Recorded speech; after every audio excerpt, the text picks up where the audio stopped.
Welcome, everyone. This is How to Build a Better Business. And I'm here with Linda Thomas. And Linda is going great guns building her business. I can't wait to learn more about what she's doing. The first thing I want to talk about, though, is when we first get started going down this path, sometimes we don't know, well, always we don't know what we don't know. And so we sign on to different programs. We see something, we think, oh, that might pertain to what I'm doing. Next thing you know, we kind of have this Frankenstein hodgepodge of programs. And some we get tons of value out of. Some didn't quite hit the mark on where we are in our journey. Some are too far ahead of us. Some are a little behind us. And so, for whatever reason, once we start down that path, we discover that oftentimes something that we signed up for isn't quite making the mark. And I'm going to let Teresa in here. Teresa, click through to join us, and that way you can just listen in if you want. Okay, she's declined. We're going to definitely allow her to chat with us. So I want to make sure you can hear us, Teresa. So anyway, when we get these programs, and we realize that sometimes, maybe it's not quite what we were after. There's nothing wrong with going back and cleaning out some of those. Am I right, Linda? Some of those programs that you didn't need, especially if they're on some sort of a monthly fee basis or an annual basis. And I don't know about you, but those that are on an annual basis, I sometimes even forget that I signed up for something. And a year later, $113 hits my account. And I'm like, what? And I look and it's a program that I bought, I looked at, didn't use, and didn't get it canceled. So I encourage everyone as you're going down on this journey of building your business is don't forget and leave money on the table. Don't leave money out there paying for some of these programs that you no longer need. So look at your bank accounts. Again, I have a system. One of my systems is that I run all of my online business through one individual bank account, separate from my personal, separate from some of my rentals. And that way I don't have to like scroll through months and months and months and months of charges where everything's all piled in together. I'm just looking at that one business account just for this online business. And that seems to work for me so that I can kind of keep my head above water. Teresa said she's going to leave and come back. Okay, good to know. Thank you, Teresa. And so I'm doing that now. So I just went through. Oh, I got my little post-it here.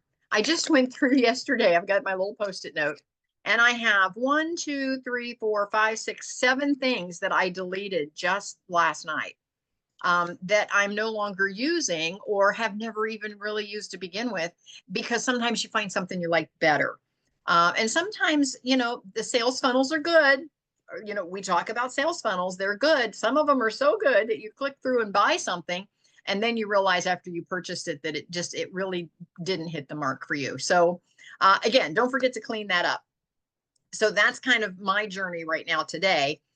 So I can now I've loosened up some funds that I can now spend, and there's nothing wrong with trying out some programs. So now I can try some other things. I can invest in some other things, and I can see what works best for me, for my business and what it is that I'm doing. And so anyway, I want to go over to Linda for just a moment. She had a question about was it Zoom, the Zoom link? Yeah. What was your question, Linda?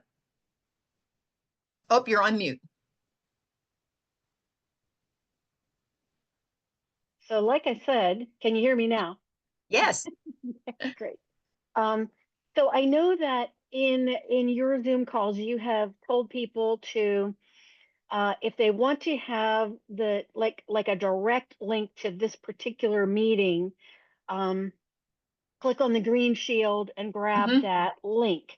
And I tried doing that for a meeting that I'm hosting, and maybe it's because I'm the host that I can't do it. I don't know. But when I clicked on the link that they offered in the green shield, it was still the Zoom registration page. Maybe an outsider trying it would get the Um, the direct code. I I don't think know. I think you're always going to get the registration page, and if you have that particular Zoom call or webinar set up that folks need to register because you're trying to Mm. capture their email address. And Linda, you froze there, which means I probably froze. Sherry, am I frozen or is it Linda? It's Linda. Okay. Linda, you're the one that's frozen there. But to answer your question, I hope you can still hear me I and don't know if you can hear me. You're frozen on my screen. yeah, Sherry jumped in and Sherry said that I was okay, that you were the one that was frozen. So maybe there's something going on there. But Yeah. anyway, to answer your question, if you set the Zoom call or webinar up in the settings that you want folks to register, I think it will always make them register to get into the call, because the whole intent is you're trying to capture their email addresses so that you can add that to your CRM, your marketing, whatever, however you're doing that on your end. So I am thinking that that you're always going to get that. But instead of folks, and the reason I say, oh, go up to the little green shield if you're on the call and capture that, the reason I say that oftentimes is because I don't know about you, but I get a couple hundred emails a day. And so if they want to tap in the following Monday, or, because I'm on every Monday at noon. And if they want to tap in some other Monday, they're scrolling, trying to find, where did Kathy send me that link? And if I tell them, just go up to the green screen and capture that link, and I'm going to look at mine right now. When I click on it, it's got the webinar actually ID number. Yeah, instead of that whole invite link. I both, when I click on the green screen, mine shows the webinar ID, and then I'm the host, and then it shows the invite link. It's the invite link. If you copy that one, that's the one that makes them register again.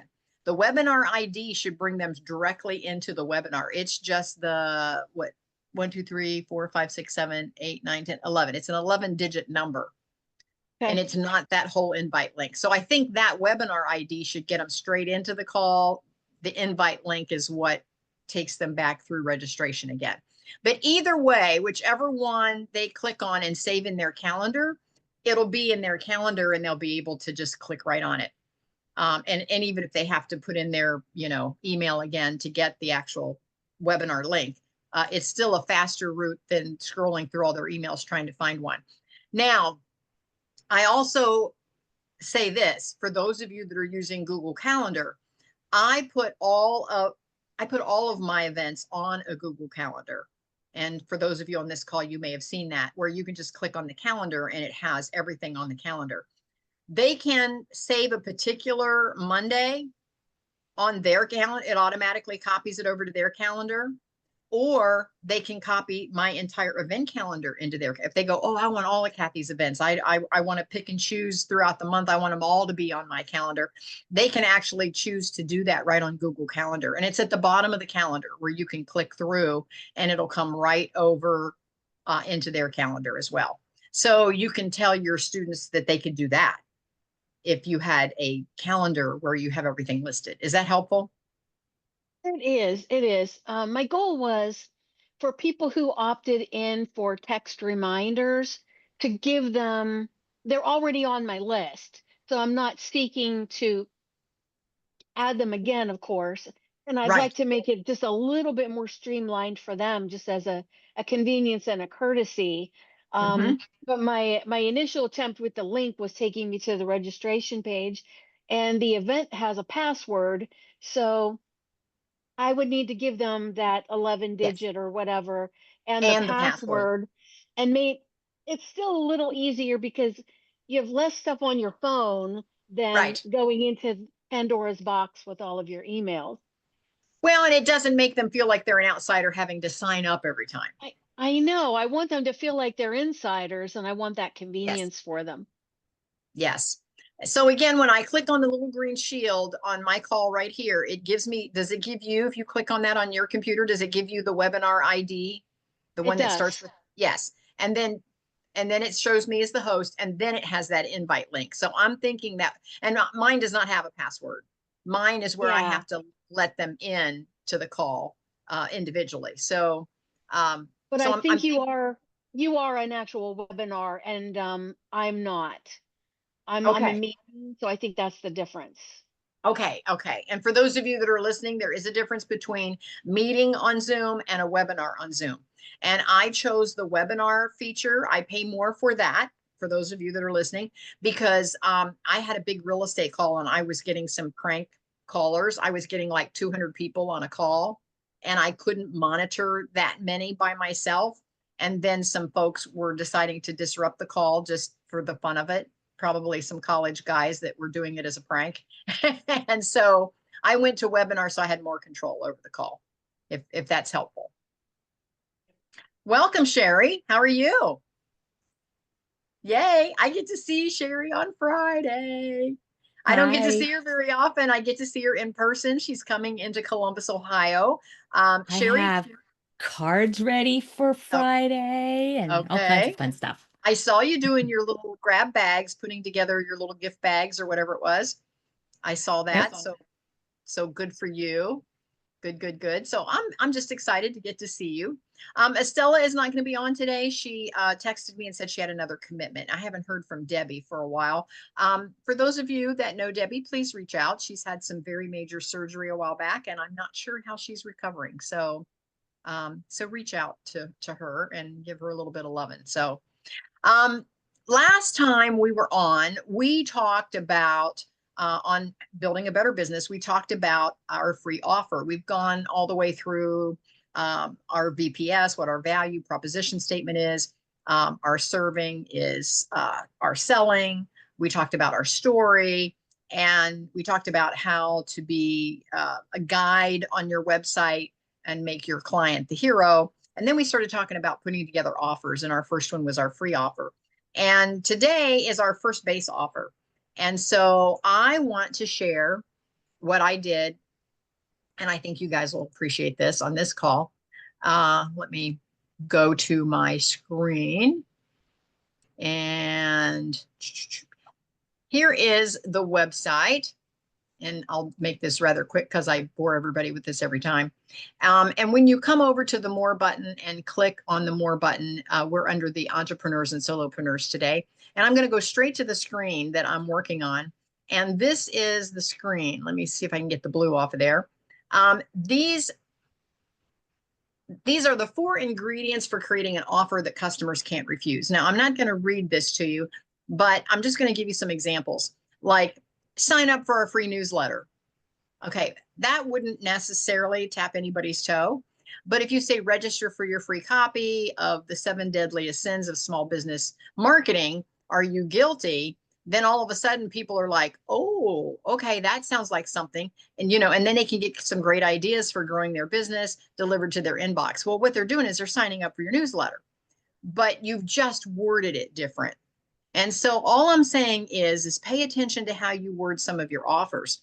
You can call this number for a free consultation, or you can be one of the first 10 companies. See, I put a little bit of urgency in there to receive the free Smart Business Tax Strategy Review. So you can just word it differently to actually get a little bit more involvement with your audience. So as it goes down, what I did is I went over here to my chat and I said, I want to offer my audience to buy my new book, number 3, directly from me, a signed copy, but get both book number 1 and 2 as a bonus. And then the first 20 people can actually get that. Because again, I've got so many author copies and I'm willing to, and I've got author copies of all 3 books. So I'm willing to give away of the book number 1 and 2, 20 copies to sell book number 3. And so here is what chat put together: a special offer for my amazing readers to celebrate the launch of my new book. I'm offering something special. The first 20, book 1 is free, book 2 is free, plus your copy will be signed and personalized. Message me now, click, click, click, or reserve a bundle. So you get the idea. Well, what I did is I said, I want you to, I went back over here and that's why this was blue when we first tuned in. I went back over here and I copied all of this whole lesson. And then I came back and said, rewrite that ad using this lesson. And this is how it turned out. And I just copied my lesson right from the academy right into my chat. And it says, here's your ad rewritten using the 4 ingredients. So here's how it turned out. A book bundle you can't refuse, but only for the first 20. Introducing my brand new book, number 3, now available, signed by me personally.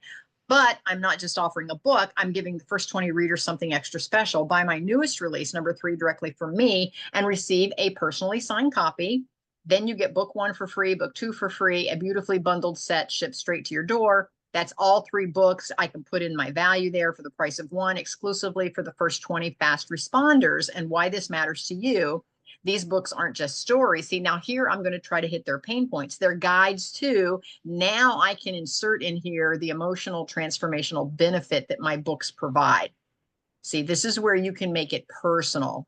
So readers have already said they felt inspired, empowered, and unstoppable after diving in. Your risk is 0. You're not ordering from a big box store. You're supporting a personal mission. Every book is signed, shipped with love, and comes with my gratitude guarantee. If you're not thrilled, reach out. I'll make it right. But don't wait. Once 20 signed bundles are spoken for, the offer closes. This is a real, limited, and personal. Ready to claim your signed copy? Click now to order. So you see how it would make a difference on how you put together your offer.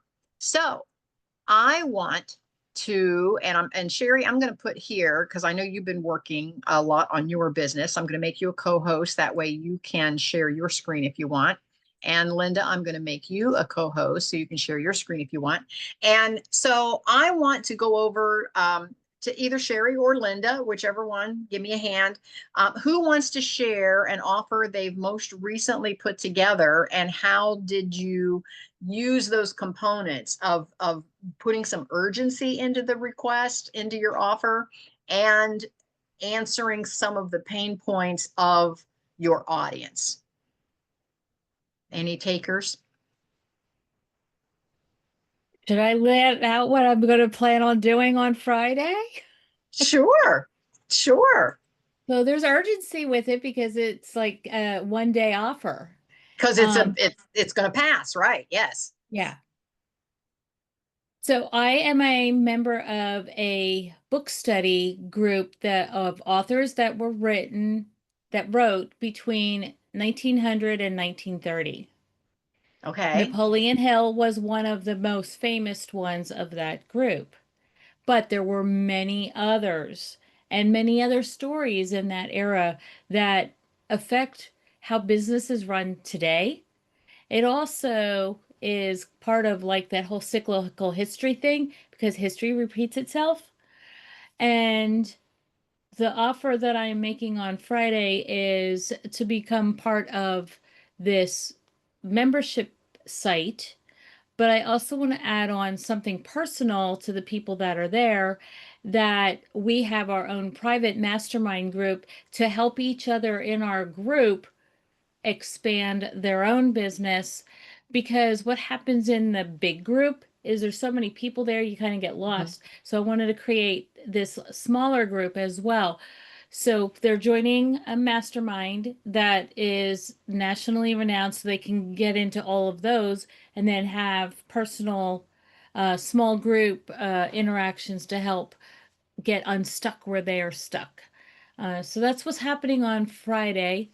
And I'm doing it using the model that is created by Pete Vargas, and he calls it a dinner experience, but we're doing it at lunchtime.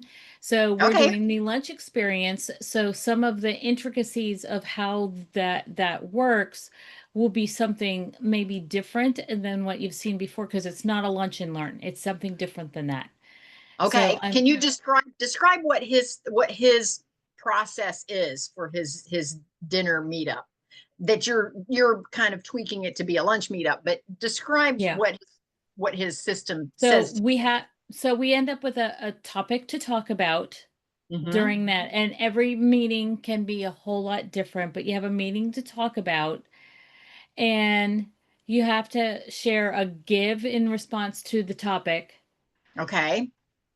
Personally and professionally, and then you can do an ask. So you get one ask, and then we go around the table a second time if we have time, and we give feedback to each one of the people in the group. So you're not only getting to talk about your own issues, your wins, your losses, you're also going to get to give feedback to every single one of the people in the group. Okay. before the main host gets to do their give and ask. Okay. Okay. So everyone at the table gets to share Mm-hmm. what it is that they're marketing, how they're marketing it, and then they have it. And the ask is the ask their call to action ask, or is their ask more of a as a mentoring group, what could I do better kind of ask? It's more of a, I'm stuck on this. Do you have any Okay. suggestions how to get me out of it? Okay. Okay. Okay. So it's really a great mentoring session. Yeah. Okay. Perfect. So, and you're doing that this coming Friday. This coming Friday. Kathy, I've been telling people to arrive around 11. Okay. I know that's the time that you're very busy, but I'm flipping you rooms. Yeah. have don't have to be in there and sitting if you are busy. I get that, but I appreciate the fact that you're letting me have a luncheon. Yes. I love it. I love it. Mark's excited. He goes, we get to use the new dining room. So anyway, it's all good. Linda, how about you? You're putting together offers. I know you're actually putting together kind of a whole new program for you.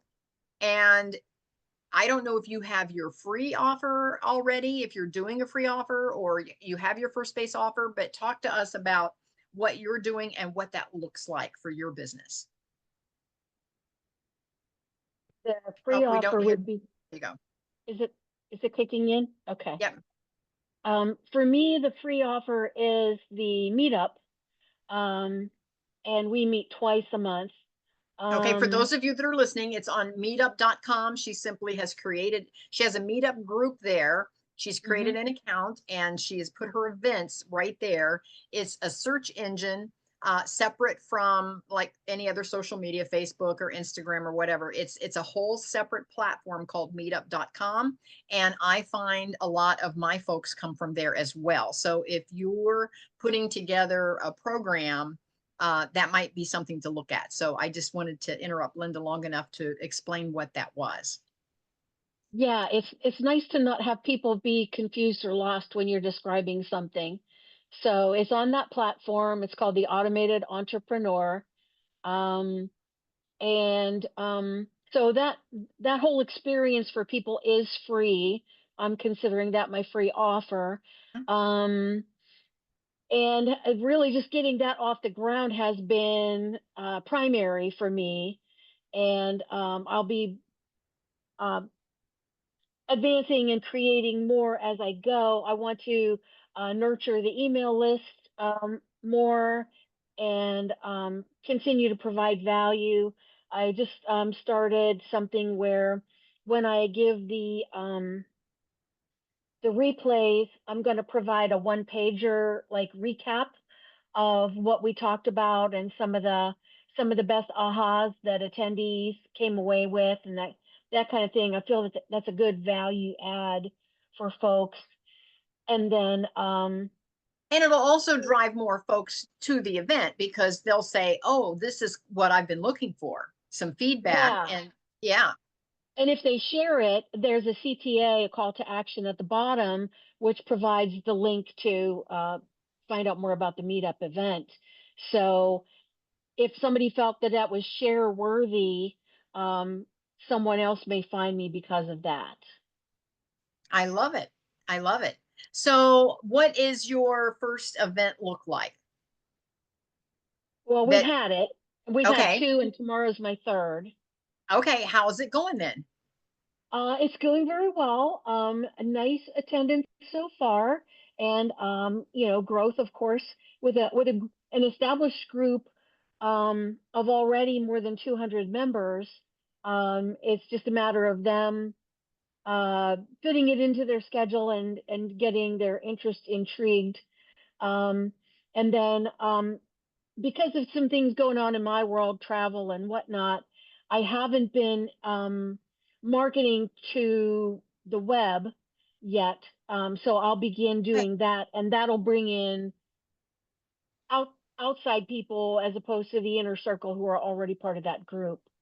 Okay, okay. Now, Sherry and Linda, do either of you do any type of paid advertising? Are you actually paying for Facebook ads or anything on Instagram where you're actually paying to boost or to advertise what you're doing? I'm not yet. Are you, Sherry?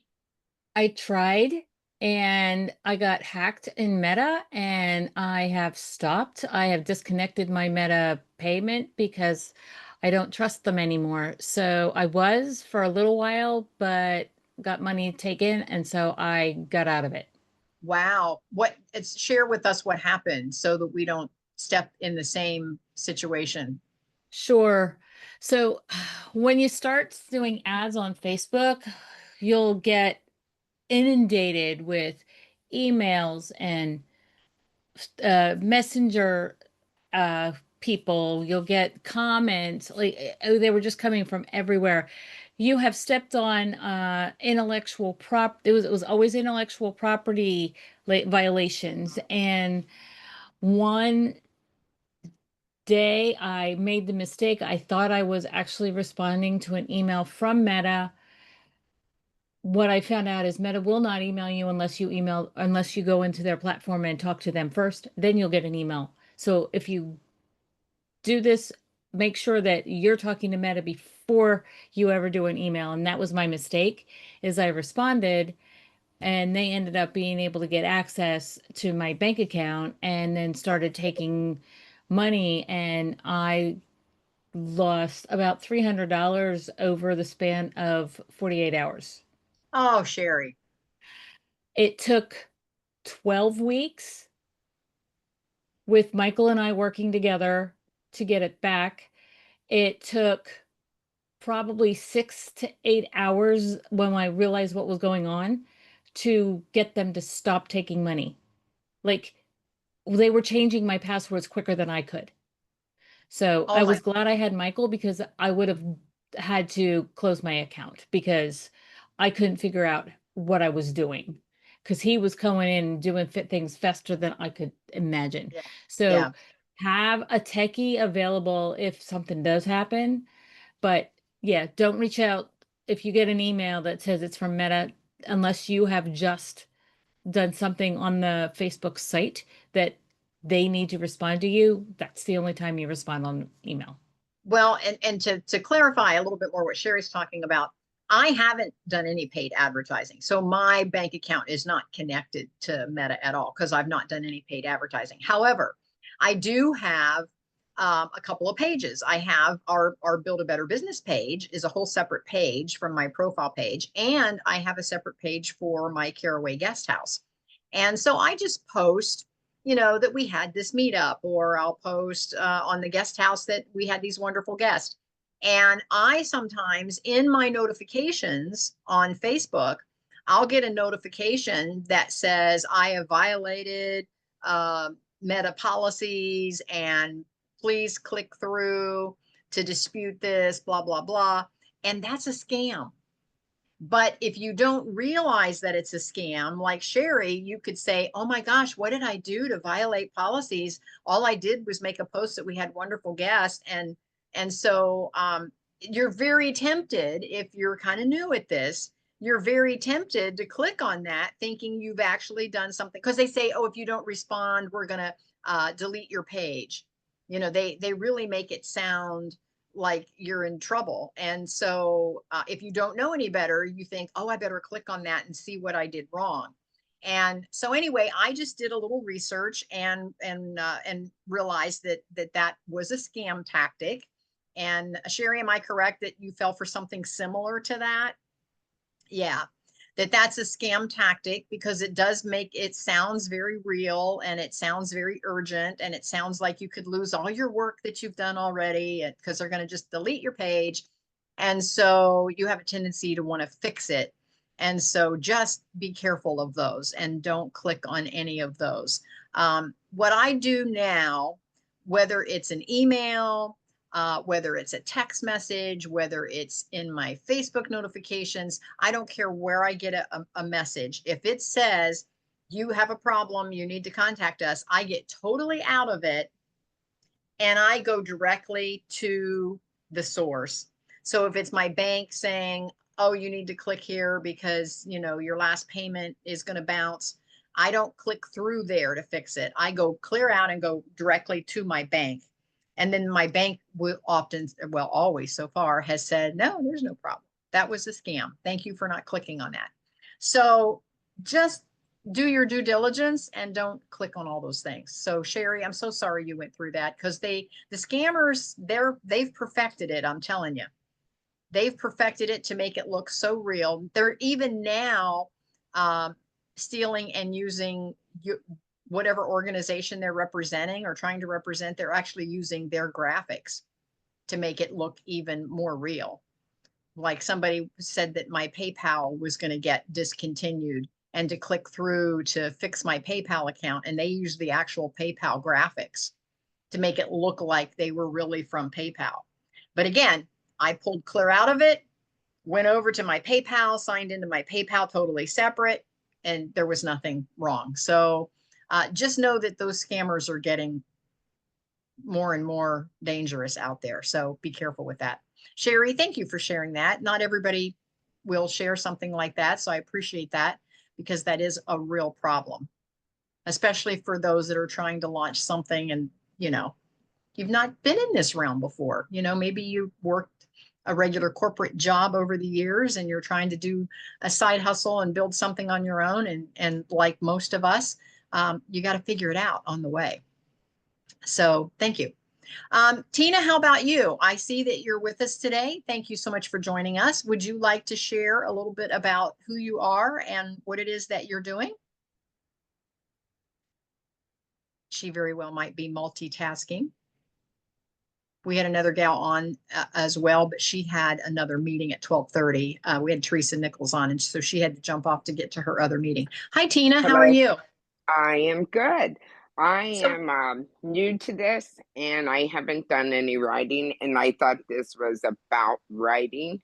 well, we do a lot of writing because we're, again, you've probably tapped into my Ohio Writers Guild, and we have a different meetup every single Monday. The first Monday of the month is how to build a better business. And Tina, if you're a writer, this is for you as well, because I'm a firm believer, all writers should have a website. That's what. See, I'm currently not a writer. I want to start writing, and that's what I thought this was about. Okay. Well, we're glad you're here. So did you find us on Meetup? I did. So Yep. do you offer workshops for beginning writers, beginners? We do. That is the second Monday of every month is the Ohio Writers Guild. Then the third Monday, we talk about real estate investing to get some passive income so that you're not starving to death while you're trying to arrive as a writer. Right. Nice. And then the fourth Monday at noon, we talk about just networking and connecting and building relationships, because that's what pushes all of our businesses forward. So, but today we're talking about website design. And so keep that in mind, that as you go down this path, you do need a website, even if it's just like a 3-page one. I encourage everyone to have at least a 3-page website that just gives an overview of what their products are, or what you hope your products are going to be. It could say even coming soon. And then Okay. an about me page that says, this is all about Tina. This is my, my story. And then a contact me page. And, Okay. and if your goal, and Sherry and Linda, see what you think about this, whatever your goal is to be, put that on now and start introducing yourself as that. Perfect. My name is Tina Younger, and I'm an author.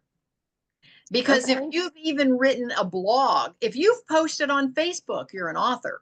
You've printed something, you've authored something. Now, you want to make sure that you get a little bit of clout under that. So let me ask you this, to be a writer, what type of writing are you hoping to do? Are you wanting, first of all, will it be fiction or nonfiction, or do you know yet? Nonfiction. Okay, nonfiction. And if it's nonfiction, do you have a particular topic that you're passionate about? See, I thought about starting off with I haven't started. I'm newly retired. So I Okay. thought if I started off on short stories and then Okay. eventually grow it into a book. Okay. Now, may I make a suggestion? An Yes. easy way to get published. And I know Sherry has one. I have one. Linda, do you have a blog? Yeah. Okay. I'm working on that now. Okay. So Tina, the easiest way to get started is to simply start with a blog. Do you have a blog? I do. Mine is called freestyleliving.net. Okay. freestyleliving.net. And so you can start writing about whatever topics you want to write about on your blog. And that can be, your blog is just going to be basically a one-page website. It's just your blog page. And then my second page is about me, and my third page is how to contact me. So that's the whole thing on my blog. As a matter of fact, I'm going to share mine, and I'll let see if I can pull it up here. Well, Kathy's pulling that up, Tina. If you go to Sherry Daughter on YouTube, what I've started doing, because I'm shifting from a very nonfiction, medical, educational based thing to a different product. And what I'm doing, I wrote a historical fiction book, and I'm actually reading the historical fiction book live on multiple different streaming sites. So I'm going on YouTube, Facebook, Instagram, all at the same time. And then the next week, I'm explaining what that chapter was all about.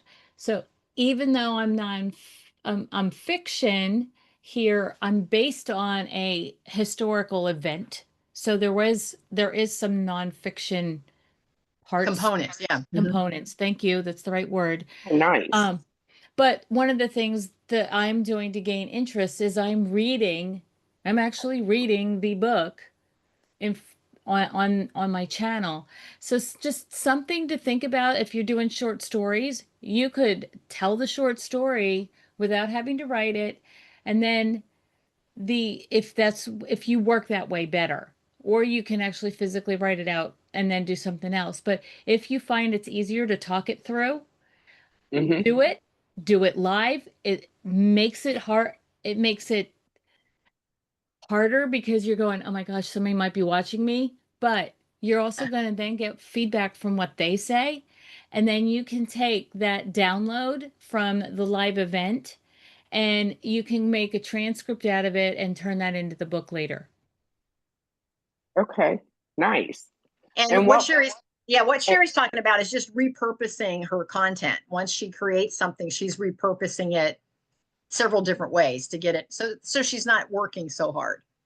Oh, I understand. So what was her last name? Does Sherry what on YouTube? It's right there under my name, Sherry Dotter, CHERI DOTTERER. You Okay. And see I our just name. started it. I just started it. We haven't even gotten to the, and it's based on a very famous book because it's in the Bible. Oh, nice. So this is my blog that you see here, Freestyle Living blog. And there's 3 pages, the home page, the work with me page, and the connect page. That's it. That's the whole thing. And so this was the last one that I wrote called The Blurry Middle. And Sherry and Linda, you may recognize this. This was also my magazine article, and I repurposed it as my blog post. And so you can just read through there. And the way I monetize it is at the end. These are all over here. These are all the different blog posts I've written so far on the right hand side. On the left side here, as you scroll to the bottom, it just has my little bio with my link tree connect. So when you click on my link tree, it takes you right over to my link tree. And then again, this is what we teach in this is how to lead with your story. And then you can see my event calendar and then, meetup groups, courses, become a member, coaching, all of that. And then it comes down to the bottom on my link tree and it shows my authors page. See, and this is where you're headed, once you start writing. And then my podcast is there. And then my blog is there. My magazine is there. Linda and Sherry are both staff writers for the magazine. And my speakers page is there, my media kit, if somebody wants me to talk at one of their events. And we have our own little private community inside the academy, like our own little Facebook. And then we even have a speakers cabinet. If you're putting something together and you need one of us to be a speaker, you can find all of us there. So eventually you'll build out your program like this as well. Is that helpful to see that? Oh, yes. Yes. Very helpful. Yeah. But when it comes to the blog, this is a great way to start writing. If you're more comfortable behind the camera, you could, what Sherry was talking about is do it live and then turn your live transcript into your blog. But if you're not comfortable doing something live or seeing yourself on camera, you can just start blogging and see, here's all of this is the most recent blog. These are my top 3 blogs after this one. And then down here is all of the other blogs. All of this here is all of the other blogs I've written. And so when you look at this 3-page, you can click on the work with me. And the work with me it's just tells my bio is all that is.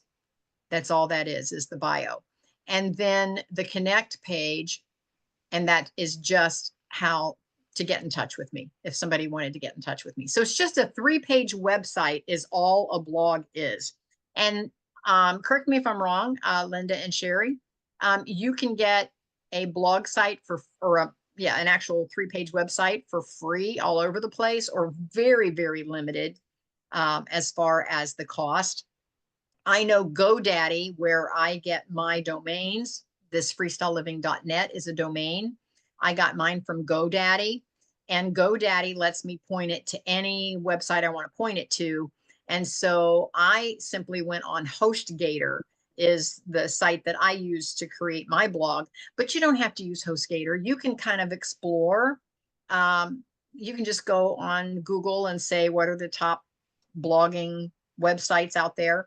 I think Wix is going to come up. I don't know what else would come up. Of course, I love my Chat GPT is my favorite search these days. Top 5 websites for blogging, and see what it tells us. WordPress.org. Now, I'm not a WordPress girl. It comes up as number 1. If you're a little techie, WordPress could be for you. WordPress is not for me because I never wanted to be a website builder. I wanted one that I could just plug and play, just click the picture, scoot it over and drop it in. I did not want to have simple. Yeah, I didn't want to do all the customization, whatever. Now there's one called Medium. That's writers focused on storytelling and building an audience. Wix, that's a top one for beginners and creative bloggers. So I would see it's drag and drop editor. That's what my HostGator is, a drag and drop. So I of those 3, I would probably lean into the Wix. Substack, it's a newsletter style blogging, but people have to join to read your blog. And so sometimes it's harder to build an audience there. And then Squarespace. If you're gonna monetize your blog by having products, those on this call, you guys know Mason. He's created coffee mugs and mouse pads and all kinds of things. And so he actually has a store, and he'll talk about something and then he'll refer you over to buy some of the merchandise that has his quotes on the coffee mug or on the mouse pad. And so if you're planning on monetizing like that, Squarespace is a great way to get started. So anyway, that just gives you some ideas of how you might get started writing. And what it does is it gets the juices flowing. It gets you writing on a regular basis, and you're publishing on your own website as a blog. And so then you can really walk into a room, and when somebody says, "Oh, Tina, what is it you do?" "Oh, I'm Tina Younger. I'm an author. Here's my link to my blog." And then you can grow it from there. Then, and that particular website, you can add another page and make it your author page when you start publishing books. Nice, nice. Well, I thank you for all that information. Noted.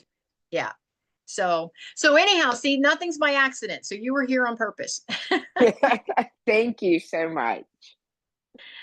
Any comments from Linda or Sherry? Any aha moments? And Tina, how about you? Any aha moments from you? No, I think you have given me a good start here, and I'm gonna try those websites for blogging, and I'm gonna tap into yours and Sherry's. Yeah, Sherry, did you want to share yours? Now, Sherry's is right on her regular website. Mine is too. When you get to my regular website, I have a link, a page, a blog page. And when you click on my blog page, it simply links you out to my HostGator. Okay, is Sherry's the same? Sherry, I think yours does yours actually sit right on your website, or does it link it out somewhere else?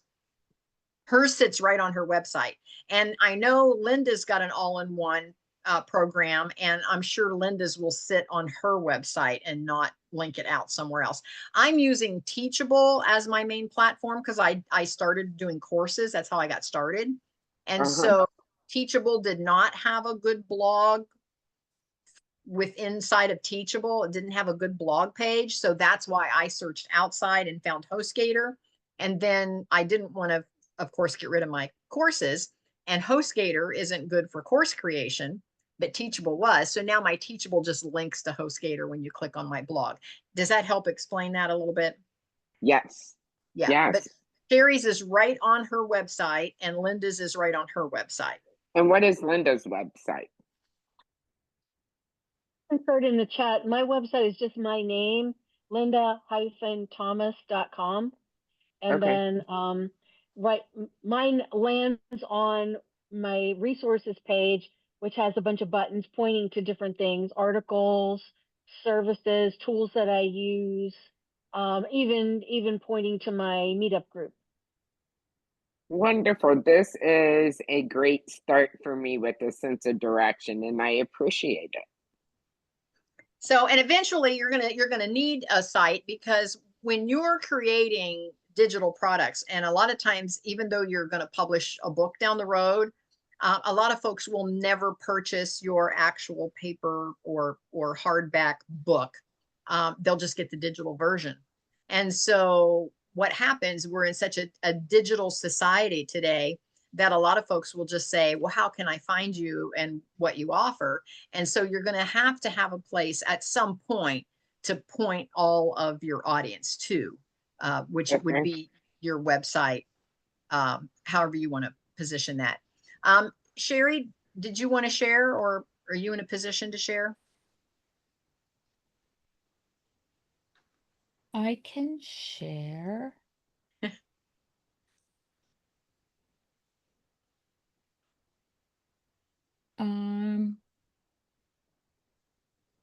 Yeah, it's on that page.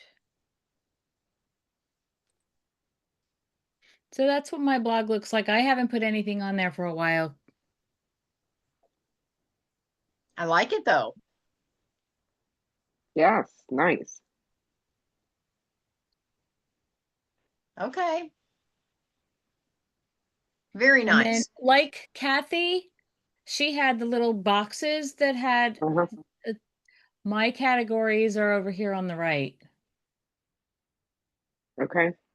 And this is what I was explaining earlier, Tina, is that my Teachable platform did not have what I needed to create a blog. I could start putting blogs just on a page in Teachable, but there was no way to search for the blog. There was no way to put them in order or by topic or by date. There was no way to arrange the blogs. You'd have to just scroll and scroll and scroll to see what you wanted to read, which is why I decided to leave the Teachable platform and find a good blogging website that had that component in it. And then I just linked my Teachable out to it. So Sherry's has that where she can do her categories and everything right there in her website. Now, Linda, I am doing a WordPress website, but I have it built on a theme. So the theme helps guide me a little bit. So it's not like I am coding everything from scratch. I do have a website that is coded from scratch, and that's one of my podcasts. I didn't do the coding. My son did. Yeah. So unless you really want to roll up your sleeves and figure out how to design and create some of that WordPress, I'm just not a WordPress girl, and that's why. Question, Sherry, are you using the WordPress platform for your blog itself? Yes. Yeah. Okay. So I'm like Kathy, I have no desire to go down that rabbit hole and learn all that stuff. And I have a friend that I will pay to build on WordPress if that's the platform I end up deciding on, because I just have no desire. Now, you do have an all-in-one inclusive platform so that you can create an entire business. Does it have a blogging component in that platform? Doesn't have a blogging component, and similar to what you were saying about Teachable, you can build pages and put things on, but some of those searchable features with the categories and the buttons and feature things, those are really blog features, and that Mm-hmm. isn't what this product was created for. So given that we cover pretty much all the other bases, I'm okay with that. Okay. And whenever I decide which platform, then I will just have my button go to wherever that is, and it'll be easy peasy. So like me, you're going to put your blog on a blogging platform and just link out to it when somebody clicks the blog page. Okay. Yeah. And as Yeah. you have said, just have your look of your pages be the same.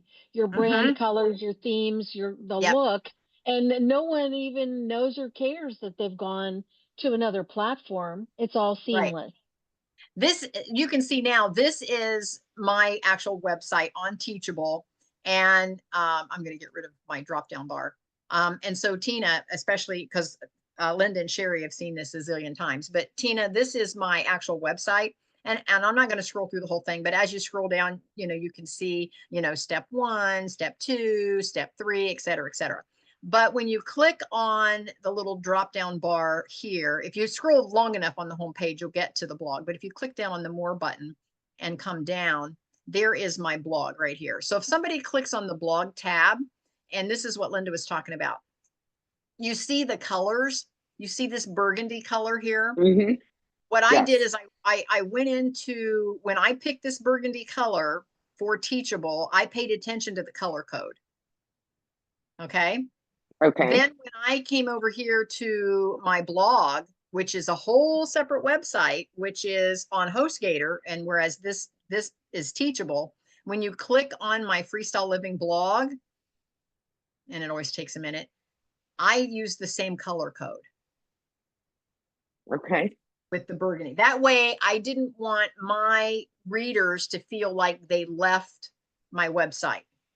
I didn't want the website to be burgundy and my blog to be pink or blue. Yeah. So That way it all connects. So I use the same color code to make them feel like they were still with me. See, now each of these pictures are different colors because the picture goes with whatever I was blogging about. But you see my background color even here in all of my little tabs is still the burgundy. And then when you scroll all the way to the bottom, see, I'm still doing the burgundy. And I use the same burgundy color code as the Teachable. So when you go back and forth, it's the same shade.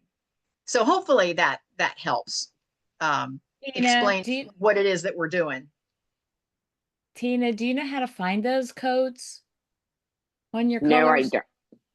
No, I haven't researched until you're actually in one of those drag and drops. They're all a little bit different. But if you pick, for example, if you pick Wix or Squarespace, where they're a drag and drop kind of platform, so you can build it pretty easy. You don't have to know all that coding like Sherry's son does.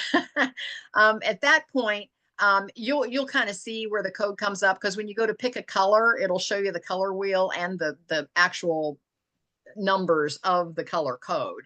And once you see that, I just have a little post-it tablet next to me. And if I'm designing something and I pick a color, I just jot down the code. I have a And then suggestion too.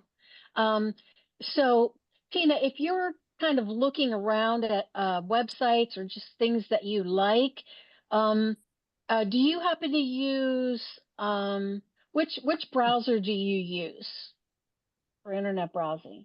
Like Chrome? I use Chrome on my laptop and Safari on my iPad and my phone. So if you're on your laptop and you're using Chrome, you can add what they call an eyedropper extension, and they're free, and you can just pick one that looks like it's highly recommended. And you just put the little eyedropper tool on the color of, like, let's say there's a border, a banner, a shirt that somebody's wearing, and you like that color, just touch that eyedropper tool to that patch of color, and you'll have the color code. And then you can use that anywhere you want after you take note of what that code is. Okay, wonderful. And that keeps your branding. And that's what we're talking about, is we're talking about Yes. branding, so that when somebody lands on your stuff, that it's like when we see a commercial, we can tell what the company is oftentimes by the graphics, and sometimes just by the color of the graphics, we can tell you whether it's Pepsi or Coke. and Correct. so that's what we're talking about, is creating some sort of a branding. Like mine is all burgundy, Sherry's is all the purples. Linda, what's yours? What's your main color? Right now I've got kind of I can actually show you it for the automated Okay. entrepreneur. It's kind of I don't know what to call it, kind of a brilliant blue and like Okay. a lipstick pink. Now, yes. And then Sherry has a question about needing an opinion on a logo, but go ahead, Linda. Sure. So I'm just opening my graphic, and then I'm going to come back to us and find that share button. Hiding under more. There we go. And with any luck at all, it should be this one. And hopefully you see a guy in a hammock. Yes, I do. Yes. I like it. Thank you. Yes, it's popping. I love those colors. Yes, working great for me. And I showed this to some friends recently, and one of the people said, I want to be the guy in the hammock. And so to me, that meant that my branding is working. Yes, because Yes. that's exactly what you're inviting them to do by joining your meetup, is to be the guy in the hammock. Mm-hmm. Laptop lifestyle. Preach it. Yep. I love it. Okay, I'll stop sharing and give the screen back. Okay, Sherry, you had you wanted an opinion on a logo.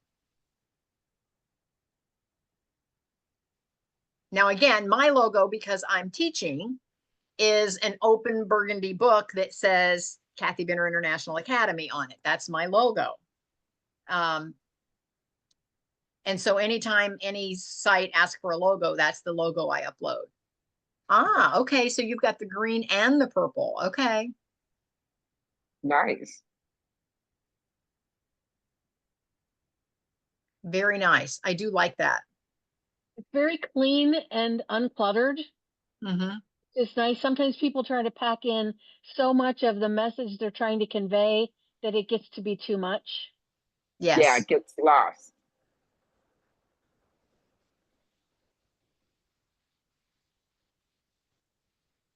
Sherry, are you looking for something?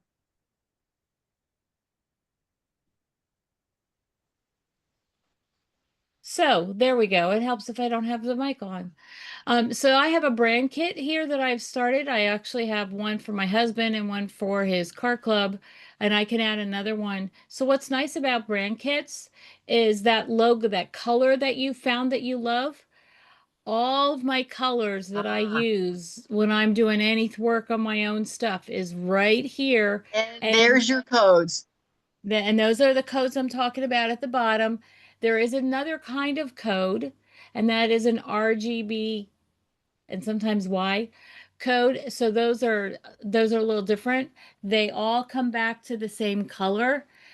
So having those color pickers and using them to find it. But the thing I had the question about, and you guys seem to answer it, and I think I lost it because I went over this. Back button There is it your comes. friend. Yep. There it is. I like So that. you like that? Huh?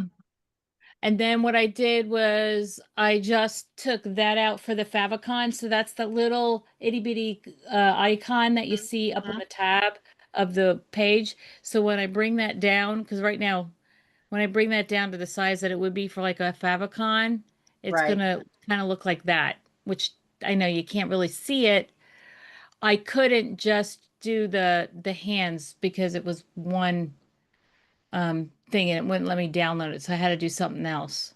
Okay. But so you use that though in your actual logo. And then yes, so that is, if we go back to the logo, that's right Yes, here. there it is. Yep. I like it. Thank you. I'd love to share my So that, favicon too after you're done, Sherry. It's really important when you're working with something that's so tiny, once it's up in the browser tab, that it be not just a little weird blob, which often favicons turn into. So yeah, you kept yours pretty simple. yeah, but if Can I you make open it a go to tab? that small, it does look like a little blob. Yeah, can you open a page that has that already as a favicon so we can see it on the No, I top of was your just screen? creating it. I don't, So you all haven't used I haven't finished all this yet. okay. Yeah, so it's not installed yet on a page. No. Yeah. I'd love to show you mine because I actually really like it. And it took some playing to get a setup that didn't look just stupid, And on the Tina, tab. Tina, don't let us overwhelm you, Tina. This is way down the road for you. Oh Oh no, yeah. this is exciting. Yes. Go ahead, Linda. Oh, okay. Let me hit the share button. Come on now. And there we go. So hopefully this is the final version of it. I just opened my Canva and I guess I that's, like it. yeah. And I don't know if are you able to see my entire screen? Because I have a favicon open. You can see it in tab up in the upper right, Yeah, I can see if it in the that's tab. being shared. But I did what I call font experiment. Um, I'll open Canva and like if LT is what I'm trying to do, I'll just do page after page, and I might have 37 examples with a different font, and then when I've decided on the one that worked, then like to try to get it to show up decently when installed, and like I would download one that I thought was pretty good, and I would throw it into my funnel builder as my favicon, and then open a tab, and it was just iteration. But I'm just really pleased with it because it looks like it looks really good right up next to other Yes, real brands that you've heard of. I love it. Thank you. And Tina, that's down the road. Yes. Don't worry about logos. Don't worry about all that yet. I love No, it. but it's very helpful to be exposed to it now. Yes. Now, and I know Linda does, and I know Sherry does. Tina, do you have already a Facebook page, a Facebook No, profile page, and an Instagram profile page? no, no. I mean, I have one, but I don't have one as far as writing's concerned yet. Okay. Now that's up to you if you want to use your personal profile page or if you want to create a second business page. If you think down the road that you want to do some advertising, you can only do that from a business page. You cannot do that from your personal profile page. So if you want to get started on a separate page, you launch that page from your personal profile page. So it's connected to, but it's a business page. And so for you, I would name my second page, maybe Tina Younger, comma author, or Tina Younger, comma blogger, or something along that line. Okay. And then you can post there. When you create a blog on whatever website you're going to create your blog on, let's say you're on Wix and you've got your blog ready to go, you can take your blog URL and you can actually post it on your Facebook page, and it will populate your post with your picture and the link right over to your blog. And Okay. that's how you would market the blog. That's how you would get it out in front of the masses, is that you would actually have it on a website page, but then you're going to sprinkle it across your social media. And you can just sprinkle that URL across your Facebook page, your Instagram page, and definitely have a LinkedIn page. Those would be my three top, would be Facebook, Instagram, and LinkedIn. Uh-huh. Now, Linda and Sherry, any other top ones for you guys, or do you agree that's kind of maybe where to start? I mean, you could do Pinterest, there's hundreds of pages you could get on, but then you're so overwhelmed with posting or finding a program to do the posting for you, and that's where a lot of people, then they just don't do it at all because it gets too overwhelming. So if I just do those three, and I do them faithfully every day. I post something across those three every day. I think it depends on what you like, Tina. Do you like to write and create that way? Do you like to Yeah. speak it and do it that way? It depends on your preference on how you like to accomplish the task at hand as to what mediums that you use. So if you do like video, you want to be on YouTube. If you don't like video, you can hold off on YouTube. Yes, I would be a writer, not a video person. Yeah. And you might down the road launch into it. I wrote for the first 5 years before I ever launched over into video. Do you want to speak to possibly the idea of using the Medium platform for Tina as a way of just starting to do stuff? That's a great platform, but it kind of limits you to just the blogging. But it would be a great place to launch the blog, because then you could always link over to it. Right. The social media posts could point that direction. Yeah. So Tina, that's a great point that Linda made. If you go on Medium, that is nothing but a blogging platform. And you can look around in there and see what you like and what you don't like about other bloggers. So you get a feel for what everybody's doing. And then you can kind of, practice your chops over there and get some blogs, posted there. And then later you could always create a website on any platform. And like Linda and you could have a blog tab on your website and just link it over to the Medium. So you could blog on Medium. Yeah, you could blog over there for a couple, 3 years without ever having an actual website. Right. And you wouldn't have to pay to have a platform. And then I think the key is there's one way of doing it there where your content is exclusive to them. And I think that's part of getting monetized, which if you're beginning, forget about it. You're not going to monetize anyway, but just don't hem yourself in by agreeing that you can't use that content anywhere else. And then whenever you're ready to build out your own blog page, just, copy the stuff onto there. But at least it's like a really quick way to start iterating and implementing. All right. Medium platform for blogging, pros and cons, and pricing. Medium is an online publishing platform. Okay. The co-founder of Twitter allows both amateur and professional writers to publish content and reach an engaged audience. It emphasizes high quality writing and reading experiences. Pros, it's a built-in audience. So you don't have to build a platform. It's already there. It's a minimalist design. There's no technical hassles.